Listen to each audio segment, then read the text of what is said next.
नमस्ते, सलाम और जूले।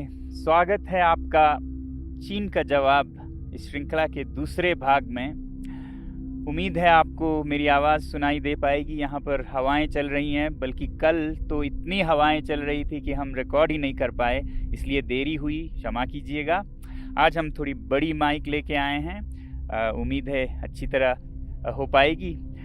तो मैंने पहले भाग में ये कहा था आपसे कि हम आपके सवाल, आपके कमेंट्स का जवाब देंगे इस भाग में, तो इसलिए हम आए हैं। और सबसे पहले जो बहुतों ने ये पूछा है सवाल, वो लेते हैं। पहला सवाल है, क्यों बायकॉट करें चीन को? क्या ये नफ़रत फैलाने के समान नहीं है? जी नहीं, नफ़रत फैलाने की बात नहीं है। जैसा मैंने पहले कहा है, चीनी लोगों से हमें कोई समस्या नहीं, बहुत अच्छे लोग होते हैं, मेरे बहुत दोस्त हैं। हमें समस्या है तो चीनी सरकार से, तंत्र से, जो कि विस्तारवादी है, जो कि शोषण करती है, उनसे समस्या है। चीन के हर बात पे दुनिया खामोश रहती है, तो ये एक वेकअप कॉल है जो हम दे रहे हैं। चीन के अंदर ही 140 करोड़ लोग लगभग बंधुआ मजदूर की तरह काम करते हैं। हुकूक, अधिकार नहीं हैं, कुछ बोलें तो वो गायब हो जाते हैं, और दुनिया उस पर खामोश है और सौदा करना चाहती है, बिजनेस एज यूजुअल। अंदर जाएं तो तिब्बतन बुद्धिस्ट 60 लाख में से 12 लाख मारे गए, लगभग 6000 मंदिर मठ तोड़े गए। दुनिया खामोश है, हम बिजनेस करना चाहते हैं। बात करते हैं जिंगजांग में युगुर मुसलमानों की। करोड़ की जनसंख्या है और 10 लाख युगुर मुस्लिम्स जेल में बंद हैं अभी इस वक्त, और हजारों मस्जिदें तोड़े गए हैं। दुनिया खामोश है, हम सौदा करने की बात करते हैं उनसे। श्रीलंका को देखिए, चीन के कर्ज में दबी जा रही है। ये जो पोर्ट है हम्बनतोटा का, वो तो बिक गया है चीन को, उसके कब्जे में है। पाकिस्तान इतने कर्ज में डूबा है कि शायद ये देश भी एक गुलाम सा हो जाए। दुनिया खामोश है, सौदा करना चाहती है। ये तो दुनिया की बात हुई। मेरे लिए सबसे बड़ी बात है मेरे दरवाजे पे क्या हो रहा है। लद्दाख की धरती में चीन 1962 से, जहां पर की जंग खत्म हुई थी, कितने किलोमीटर अंदर आ चुका है। हमारे यहाँ के चरवाहे अपने चरागाहें खो चुके हैं। कहाँ ले जाएंगे वो अपने भेड़ बकरियों को? दुनिया खामोश है और हम उनको जो मनमर्जी वो करते हैं, धक्का मुक्की करने देते जा रहे हैं। तो क्या हम ये कहें उनसे कि वो बेदर्दी से सर काटे मेरा, और मैं कहूँ उनसे, हुजूर आहिस्ता आहिस्ता, जनाब आहिस्ता आहिस्ता? नहीं, अब हमें जवाब देना होगा, और जवाब हमें अपने हाथों में लेके वॉलेट पावर से देना होगा। और ये कोई गलत या बुरी बात भी नहीं है। सैंक्शंस सदा प्रयोग किए जाते हैं जब भी कोई गलत करता है, वो चाहे देश हो। उत्तरी कोरिया पर सैंक्शंस लगाते हैं देश, तो हम क्या अपने पर्सनल इकोनॉमिक सैंक्शंस नहीं लगा सकते इन देशों पर? और बॉयकॉट करना कोई नई बात भी नहीं है। आपने सुना होगा स्वदेशी movement, boycott movement. Tilak ji के नेतृत्व में 1905 से शुरू हुई थी ब्रिटिश सरकार के खिलाफ बॉयकॉट का, उनके सामान का। तब हम ब्रिटिश सरकार के गुलाम हो चुके थे। अब हमें समझ आनी चाहिए कि prevention is better than cure, तो इसलिए हम अभी से करें। बल्कि मैं तो कहूँगा कि अगर हम कुछ ना करें और देखते रहें तो वो गुनाह है। जुल्म करना गुनाह है तो जुल्म सहना भी गुनाह है। आप में से बहुतों ने दूसरा सवाल पूछा है, जनता को क्यों करनी पड़ी बैन या बॉयकॉट? हमारी सरकार क्यों नहीं बैन करती चीनी सामान को? देखिए, सरकारों के बंदिशें होती हैं, प्रोटोकॉल्स होती हैं, व्यापार बहुतरफा होती हैं, तो इसलिए सरकार के लिए शुरू में मुश्किल हो सकता है। मगर अगर जनता करे, जनता की अपनी मर्जी है, चॉइस है, कस्टमर इज द किंग, तो कोई दुनिया की ताकत उसे पूछ नहीं सकती कि आप ये क्यों नहीं खरीद रहे हैं, वो क्यों खरीद रहे हैं। वैसे भी हम सरकार के लिए क्यों इंतजार करें? जब लोग कुछ करने लगे तो सरकार वैसी ही नीतियां बनाती हैं जो लोगों की, जनता की मूड होती है। अमेरिकी राष्ट्रपति कैनेडी ने कहा था, ask not what the country can do for you, ask what you can do for your country. क्या ये व्यावहारिक या संभव भी है कि हम चीन जैसे बड़े देश के सामान को बॉयकॉट कर सकें? जब कोई देश या कोई तंत्र अत्याचार करे, ज्यादती करे, वो हद से बढ़ जाए, तो मुमकिन क्यों नहीं अगर जनता में जज्बा हो। अरब स्प्रिंग में एक नहीं 5-6 तानाशाह सरकारें गिर गईं महीनों में, और वो शुरू हुआ था एक सब्जी वाले की पुकार से। तो हम क्यों नहीं कर सकते ऐसा काम जो कि हमारे दरवाजे पे इतना अत्याचार और इतनी जोर जबरदस्ती कर रहा है। हमारे पास और कुछ नहीं तो अपना बटुआ तो है ना। कस्टमर इज द किंग, जागो ग्राहक जागो। और एक सवाल है कि हम चीन में बने सामान के बिना कैसे काम चलाएं।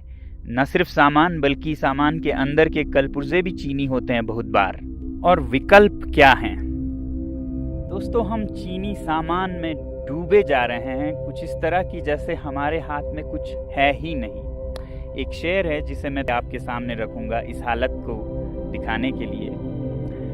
खरीदें कब तलक कोट पतलों पे रहन हम चीन से। बेरहन एक कपड़े का नमूना है। खरीदें कब तलक कोट पतलों पे रहन हम चीन से, अपनी अय्याशी की गर हालत यही कायम रही, आएंगे गुस्साल चीनी और कफन भी चीन से। गुस्साल जो मरने के बाद शरीर को धोने वाले लोग होते हैं, वो भी अब चीन से आने लगेंगे और कफन भी चीन से आने लगेंगे। बहरहाल देखिए, जिंदगी प्योर इकोनॉमिक्स नहीं होती, सब कुछ पैसे में नहीं होता, कुछ उसूल भी होते हैं, अच्छे बुरे का कुछ फ़र्क इम्तियाज़ भी होता है। और हमारे तहजीब, हमारे मज़हब हमें यही सिखाते हैं कि बुरे या गुनाह या पाप से जुड़े चीज़ों से दूर रहें। जैसे आप देखेंगे कि हमारे मुसलमान भाई शराब से दूर रहते हैं, कुछ भी हो वो नहीं पिएंगे। हमारे सिख भाई सिगरेट से दूर रहते हैं, तंबाकू से। हमारे हिंदू भाई गौ मांस से, या जैन समुदाय के लोग तो मांस ही नहीं बल्कि लहसुन, प्याज ऐसे चीज़ों से भी वो नहीं खाते हैं। तो जहाँ भी वो जाएं कभी सफ़र में, यात्रा में, तो क्या वो भूखे मर जाएंगे? नहीं। अगर दृढ़ निश्चय हो, पक्का इरादा हो, तो एक इकोसिस्टम, एक हालात बनती जाती है। उस रास्ते में जब हम बर्दाश्त करके चलते हैं तो आप देखेंगे कि ऐसे भोजनालय, रेस्टोरेंट्स निकलेंगे जो जैन फूड सर्व करेंगे। तो 1 साल 2 साल में एक नया इकोसिस्टम बन जाता है। उसी तरह अगर हम ये चीन के सामान को भी गुनाह से जुड़ी समझे, जैसा कि मैंने कहा इसके पीछे अत्याचार है, तो 1-2 साल में सारे दुनिया के देश और अपने हमारे देश में ऐसी चीज़ें बनने लगेंगी कि हमें इसका याद भी नहीं होगा कि हम ये नहीं कर पाएंगे, ऐसा सोचते थे। तो इसलिए मैं कहता हूँ कि boycott made in China, software in a week, hardware in a year, और फिर हार्डवेयर में भी finished products, non essentials in a year, components, raw materials and essential products in 2 years। हम योजनाबद्ध तरीके से चल सकते हैं अगर हमारे अपने में सूझबूझ है। कोई ऐसा नहीं है कि कल या परसों ही हम सब कुछ बंद करें। हम ये कहें कि फिनिश्ड प्रोडक्ट्स वाले अभी से हम बंद करेंगे 1 साल के भीतर, जिसमें कंपोनेंट्स जाते हैं जो हमारे भारतीय उद्योग में भी इस्तेमाल होते हैं, वो हम 1-2 साल तक चलाएंगे जब तक कि ऐसे विकल्प न बन पाएं। और जहाँ तक विकल्प या रिप्लेसमेंट्स की बात है इन चीनी सामानों का, तो एक बात ज़रूरी ये है कि हर चीज़ की हमें रिप्लेसमेंट्स ज़रूरत भी नहीं होनी चाहिए। हमारी ज़िंदगी सादा भी हो सकती है। इस लॉकडाउन में हमने देखा कि कितने कम चीज़ों से हम खुशी पा सकते हैं, और सस्ते माइंडलेस कंज्यूमरिज्म में लाए गए ये चीनी सामान जो कि हमें ज़रूरत भी नहीं है, 10 जोड़े जूते, 50 जोड़े जुराब, क्यों ज़रूरत है इनकी? क्या हम एक सादा जीवन नहीं जी सकते हैं? बदल सकते हैं ज़िंदगी के शैली को कि हम थोड़े में ही गुजारा करेंगे मगर साफ अच्छे चीज़ों को ही अपने जीवन से जोड़ेंगे। इसलिए ilivesimply.org पे जाइए और देखिए सादा जीवन कैसे जी सकते हैं, अपने पर्यावरण को, अपने पृथ्वी को, जीव जंतुओं को कैसे बचाए हुए खुशी का एक जीवन जी सकते हैं। आखिरी सवाल जो मैं ले रहा हूँ वो है, हम इसे एक राष्ट्रीय आंदोलन कैसे बना सकते हैं, नेशनल मूवमेंट।